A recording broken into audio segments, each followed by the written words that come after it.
Hello everyone. तो आज का जो मेरा टॉपिक है ना वो थोड़ा सा डिमांडिंग टॉपिक है।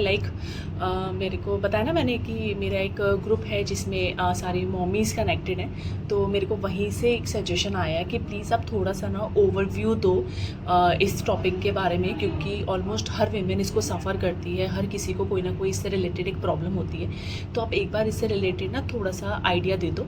तो मैंने सोचा कि चलो ठीक है, मैं आपको वीडियो के स्टार्टिंग में पर बता दूँ कि इस चीज़ के लिए अगर आपको ये है या अगर आपको ये डाउट लगता है तो प्लीज़ अपने गायनी को जाकर आप डायरेक्टली दिखाओ, उनसे प्रॉपर मेडिकेशन लो, प्रॉपर गाइडेंस लो, सब कुछ लो। ये वीडियो मैं सिर्फ इस टॉपिक के ऊपर बना रही हूँ, एक ओवरव्यू देने के लिए कि ये क्या होता है, इससे क्या प्रॉब्लम आती है एंड कंसीव करने में जो प्रॉब्लम आती है वो उसका रीज़न क्या होता है एंड ये सब। तो ये सिर्फ एक तरह का एक ओवरव्यू वीडियो है।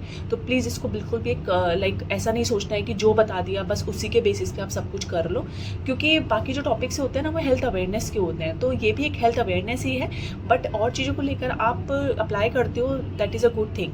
बट ये थोड़ा सा कॉम्प्लिकेटेड, थोड़ा डेलिकेट मैटर होता है। तो इसके लिए आपको मैं स्टार्टिंग में ही बता रही हूँ कि अगर आपको ये प्रॉब्लम है या आपको डाउट हो रहा है तो आप जाके सीधे अपने गायनी से कंसल्ट करेंगे। तो चलिए, आज का जो टॉपिक है ना वो है एंडोमेट्रियोसिस के बारे में, कि एंडोमेट्रियोसिस क्या होता है। ये बहुत सारे मेंबर्स का आपने सुना होगा आसपास, या आपको होगा या आपके जान पहचान में किसी को होगा कि वो ये बोलते हैं कि हमें एंडोमेट्रियोसिस है, जिस वजह से हम बेबी को प्लान नहीं कर पा रहे हैं या हमें बेबी प्लान करने में प्रॉब्लम आ रहा है, या उनको पीरियड्स के टाइम पर बहुत एक्सट्रीम पेन होता है। पीरियड शुरू होने के 2 दिन पहले भी पेन होता है। इवन कुछ लोगों को फुल मंथ बहुत ज़्यादा पेन रहता है। इंटरकोर्स के टाइम पे बहुत ज़्यादा पेन रहता है। इवन वो वॉशरूम जाते हैं तो भी उनको बहुत ज़्यादा पेन रहता है। तो ये क्या है, सबसे पहले मैं आपको बताऊँ कि एंडोमेट्रियम क्या होता है। एंडोमेट्रियम एक लेयर होती है जो कि यूट्रस के अराउंड होती है, जो क्या करती है, जैसे कल अगर हमारा एग फर्टिलाइज हो जाता है, बेबी आ जाता है, तो बेबी को इम्प्लांट करती है, बेबी को नरिशमेंट देती है, नर्चर करती है एंड बेबी को सपोर्ट करती है, न्यूट्रिशन देती है। बट अगर कंसीव नहीं होता है किसी वजह से, तो क्या होता है, ओव्यूलेशन के बाद 15 दिन बाद ये एंडोमेट्रियम बाहर आ जाती है, जिसको हम बोलते हैं कि हमारा पीरियड आ गया।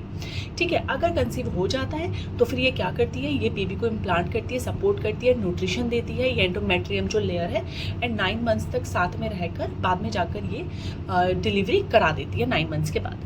क्या होता है कि जो ये एंडोमेट्रियम है, ये एक यूट्रस के अंदर जो लेयर होती है उसको ना छोड़ के यूट्रस के बाहर आ जाए, यूट्रस के पीछे आ जाए, ओवरी में आ जाए, फैलोपियन ट्यूब में आ जाए, इवन कुछ इंटेस्टाइन में भी आ जाती है, कुछ लंग्स तक भी चली जाती हैं।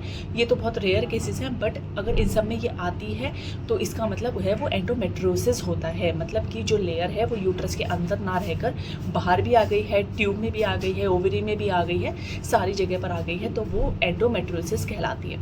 अब क्या होता है कि एंडोमेट्रियोसिस होने की वजह से नेचुरली कंसीव करने में प्रॉब्लम आती है, क्योंकि ये प्रॉपरली वर्क नहीं करती है। अब क्या होता है, जैसे मान लीजिए फैलोपियन ट्यूब में एंडोमेट्रियोसिस हुआ है ना, एंडोमेट्रियम लेयर आ गई है, तो ओवरी जो है वो जब एग रिलीज़ करेगी तो फैलोपियन ट्यूब उसको जाके ले नहीं पाएगा उसको। क्योंकि ओवरी और फैलोपियन ट्यूब का जो फंक्शन एक दूसरे के साथ रेगुलेट करके चलता है, वो रेगुलेट करके नहीं चल रहा है, जिस वजह से एग रिलीज़ हुआ बट फैलोपियन ट्यूब उसको प्रॉपरली ले नहीं पाती है। इस वजह से कंसीव करने में प्रॉब्लम आता है नेचुरली।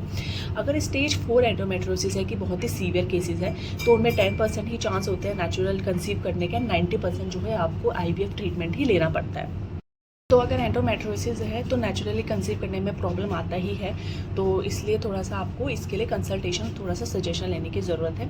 अब अगर मैं आपसे बात करूं कि अगर आपको एंडोमेट्रियोसिस है तो ऐसे बॉडी में क्या चेंजेस आते हैं जिसकी वजह से कंसीव नहीं होता है, नेचुरली क्या प्रॉब्लम आती है। तो सबसे पहला है जो मैकेनिकल हमारा जो इशू होता है, मैकेनिकल प्रॉब्लम होता है, उसमें मैंने जो बताया कि जो ओवरी और फैलोपियन ट्यूब है उनके बीच का जो रिलेशन है वो ख़राब हो जाता है, क्योंकि जो एंडोमेट्रियम लेयर है वो फैलोपियन ट्यूब में आ जाती है एंड इसकी वजह से वो दोनों आपस में चिपक जाते हैं। तो जब एग रिलीज़ होता है ओव्यूलेशन के टाइम पे, तो वो प्रॉपर एग रिलीज़ नहीं हो पाता है और बहुत ज़्यादा इंटरनल सूजन आ जाती है, इसकी वजह से बहुत ज़्यादा स्वेलिंग आ जाती है। नेक्स्ट होता है ओव्यूलेशन। इसमें क्या होता है, ओव्यूलेशन होता भी है, नहीं भी होता है अगर एंडोमेट्रियोसिस है, और अगर होता भी है ना तो जो फॉलिकल का साइज़ होता है वो उतना सही नहीं होता है कि वो फर्टिलाइजेशन कर सके एंड वो बेबी को करने के लिए रिक्वायर्ड हो एंड सही हो। तो ओव्यूलेशन होता है, नहीं भी होता है, होता भी है तो फॉलिकल साइज़ उसका ठीक नहीं होता है। नेक्स्ट हमारा होता है कि इंटरकोर्स के टाइम पे, अगर स्टेज 4 है तो इंटरकोर्स के टाइम पे बहुत ज़्यादा पेन आता है, बहुत ज़्यादा डिस्कम्फर्ट होता है, जिसकी वजह से बेबी करने करने में भी बहुत ज़्यादा प्रॉब्लम आ जाती है। एंडोमेट्रियोसिस जो है वो एग का जो हम बोलते हैं क्वालिटी उसको भी ख़राब करता है। एक हमारा तो इम्यूनोलॉजिकल आता है जिसमें क्या होता है कि हमारी बॉडी के अंदर कुछ एंटीबॉडीज़ बनती है जो स्पर्म्स के अगेंस्ट बनती हैं। जब वो एंटीबॉडीज़ नहीं बनती है, एंडोमेट्रियोसिस में एंटीबॉडीज़ नहीं बनती है, जिसकी वजह से स्पर्म बॉडी के अंदर आता है ना कि क्या होता है वहाँ पे डेड हो जाता है। अगर स्पर्म डेड हो जाएगा तो फिर भी फर्टिलाइजेशन नहीं होगा। तो ये सारे चेंजेस आते हैं एंडोमेट्रियोसिस की वजह से।